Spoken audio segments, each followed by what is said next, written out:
What are the four things you need to know about your mind in order to have phenomenal success across the board? Well, it's very simple. The first thing you have to understand is that your mind's job is not to make you happy.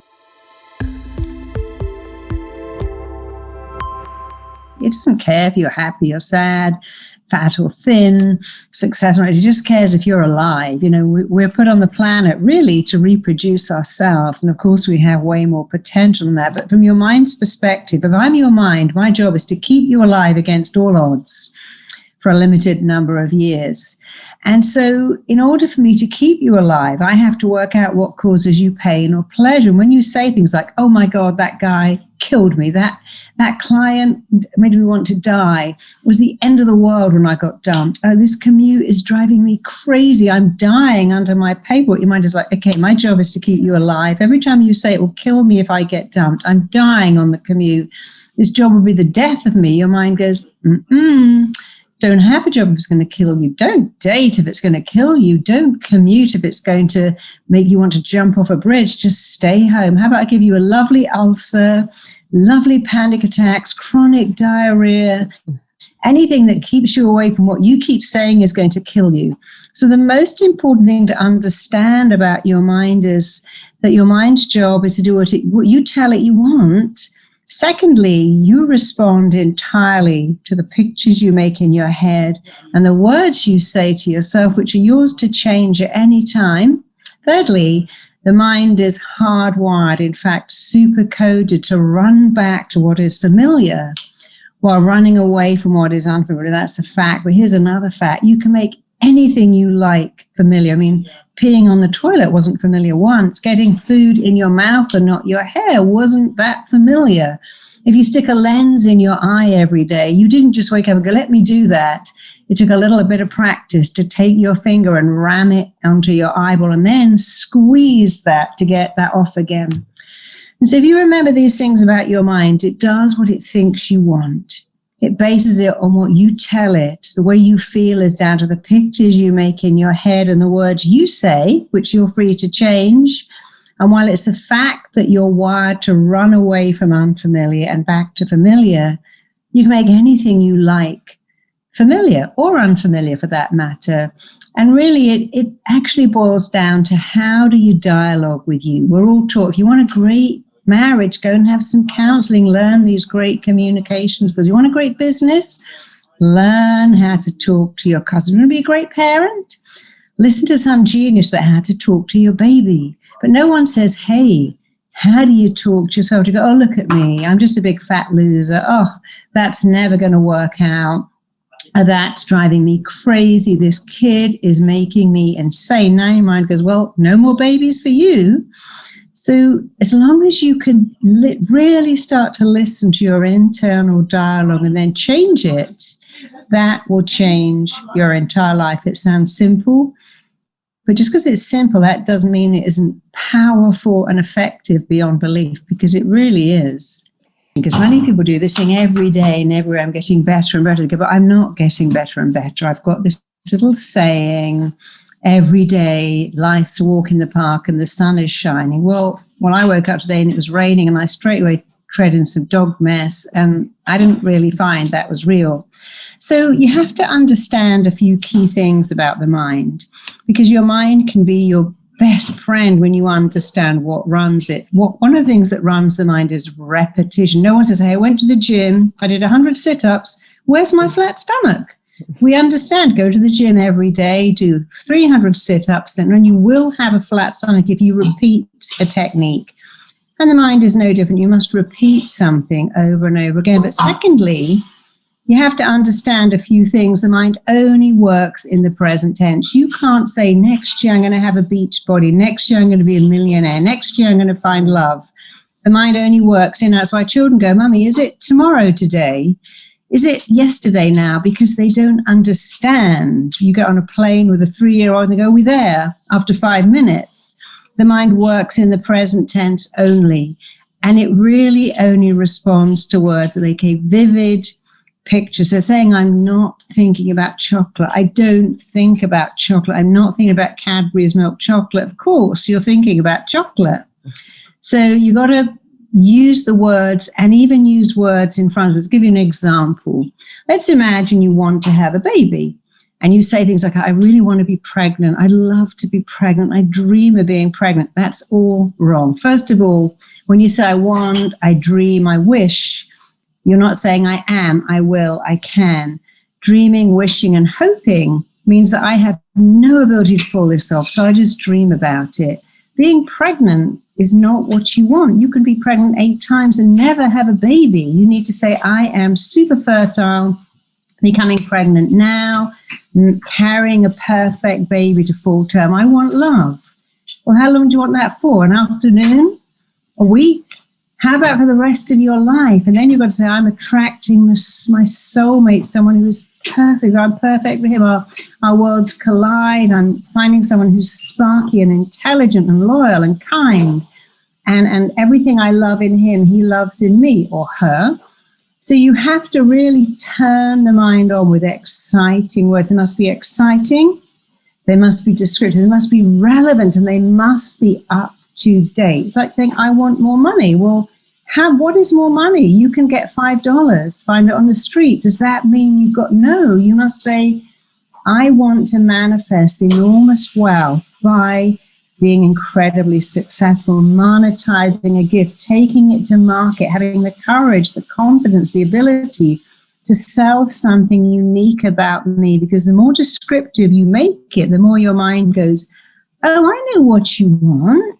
And now I know what you want, I'll move you towards it. But often what we want, we don't want. I want love, but it would kill me to get dumped. I want success, but I could never work 7 days a week. And if I was the success, my relationship would go down the toilet.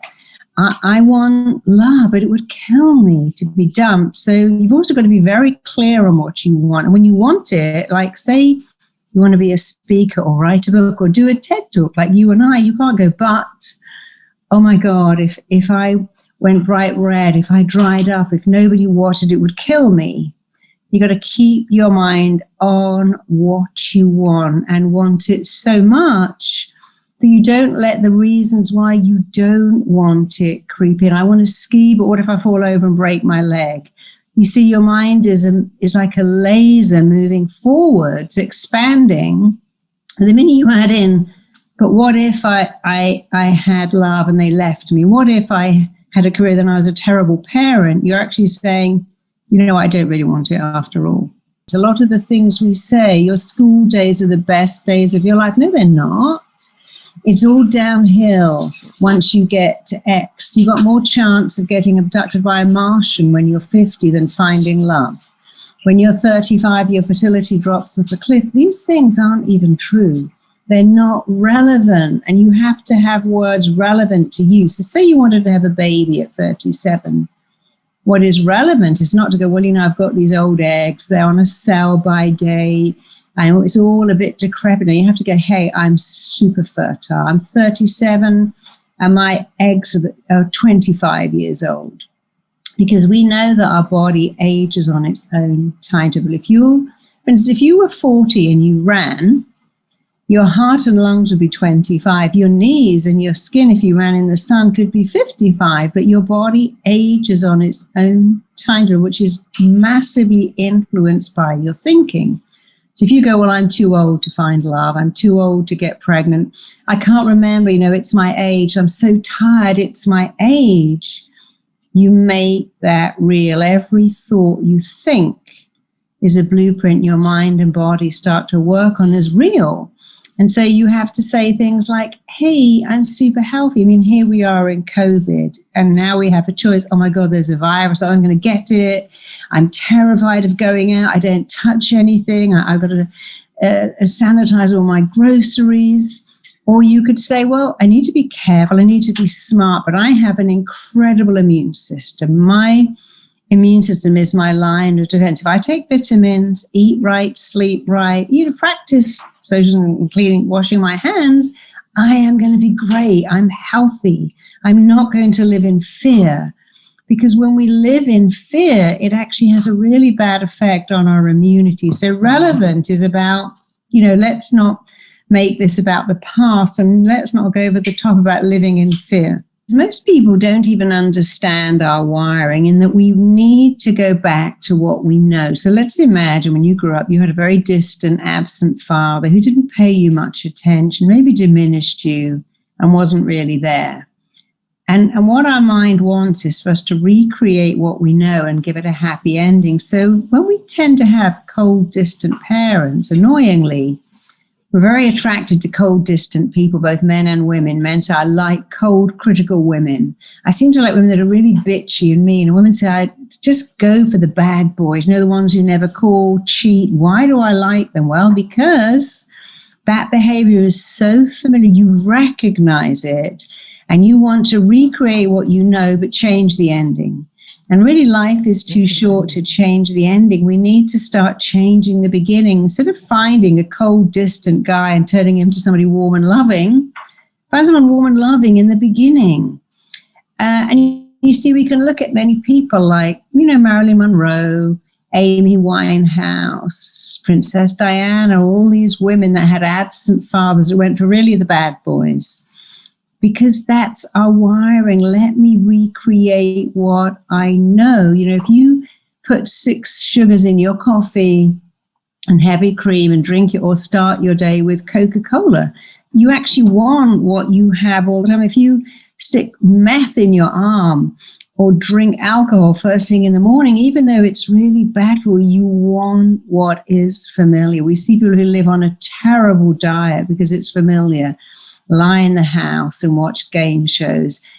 3 generations of families on welfare for no other reason than it's familiar.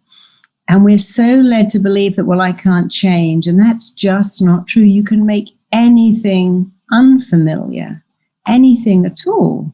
So you need to take a look at, if you have resolutions and goals and you're always failing, what is going on? I have many times that that's it, no sugar. And I've gone through 3 months and 6 months with no sugar ever. Then when you have some, you think, I've ruined it now. And actually, sometimes you have to decide, okay, why don't I just say I'm going to eat sugar once a week? Or I'm only going to eat sugar on a weekend, because that's an easier thing to stick to. And now I feel like a winner. Why don't I say I will work out 4 times a week? And that may just be nothing more than skipping on my living room carpet for 5 minutes while watching my favorite show. Because if you give yourself something impossible, I'm going to have this rigid diet, vegan, no fat, no sugar, no enjoyment, no social life, it's too easy to break it. So it's much better to give yourself better goals. And one of the goals you could have is, if you want to make, let's say you want to make love or success familiar, your goal should be to simply say every day, I am making success familiar. I'm making success. Write it on your mirror, write it on your phone so that it pings. Try to say, write it on your computer, put it on your fridge, and start to say, I am making success familiar. I'm making successful habits familiar. I'm making success in applying myself at work and really pushing myself familiar. So think of the wording first. Start to repeat it over and over again. Look at it, say it, state it, because it will wire and fire your mind to start moving towards that, to see, okay, you keep saying you're making success familiar. I'm doing it. And that statement says you have to take action. Now, what does that look like? We have this misconception. I'm at home and I'm waiting for motivation to knock on my door. And when Mr. Motivator turns up, I'm going to go out and run. I'm going to design my own business. I'm going to start dating online, but I'm just waiting for the motivation. Well, that's a terrible mistake, because motivation doesn't turn up until you take action. We've all done this thing about, I don't really want to clean out my closet, but I just do the sock drawer. And that's something I've done. I think, well, I just do the underwear drawer, and wow, now I'm into it. I didn't really want to go to the gym, but I thought I'd just go for 10 minutes. I just do 10 minutes on the Stairmaster, and suddenly I've done a whole hour. So people who are very disciplined, they leave clues all the time. Disciplined people have a couple of things that might fascinate you. One is they do what they do not want to do to get to where they want to be. They also do it first. They want to be fit. They hate running. they get up and they run first. They don't love it. They go, I don't want to do this. I'm doing it first. So you must be prepared to do what you don't want. You must be prepared to do it first. And you'd reward yourself. I'm going to get up and run in the snow. But when I come home, I'm going to have the most yummy cappuccino and some eggs, and I'm going to have a nice hot shower. And you make everything like your shower becomes a reward. Your bath becomes a reward. That sounds so simple because it is. So do what you don't want to do it first, delay gratification, reward yourself after you've taken motivation, and then praise yourself a lot. Because if you work for yourself, then you're not getting praise. And praise is like a muscle. So instead of going, oh, I'm such an idiot, I didn't work out, I'm such a loser, I didn't call that client, think, I can't have breakfast till I call the client. And after I call, I'm going to go, well done, you did a great thing. Look at you, you called that client and you handled it so well. And now your mind started to link amazing pleasure to doing what you don't want to do first, to taking action, to rewarding yourself for the action and for praising yourself. And now all of a sudden, all the things you didn't want to do become exciting and compelling and actually very, very rewarding too. So it's a system, and people who are very disciplined do it quite naturally. It doesn't matter if it's unnatural. It becomes natural over time, just like pressing weights isn't natural. If you do it every week, it becomes very natural. Check out my next video here. The best plan in the world may not work if you don't work too. So many of my clients get into destructive behavior, drugs, drinking, procrastination, self-loathing, because we can't appreciate stuff that we're just given. We like it much more when we earn it.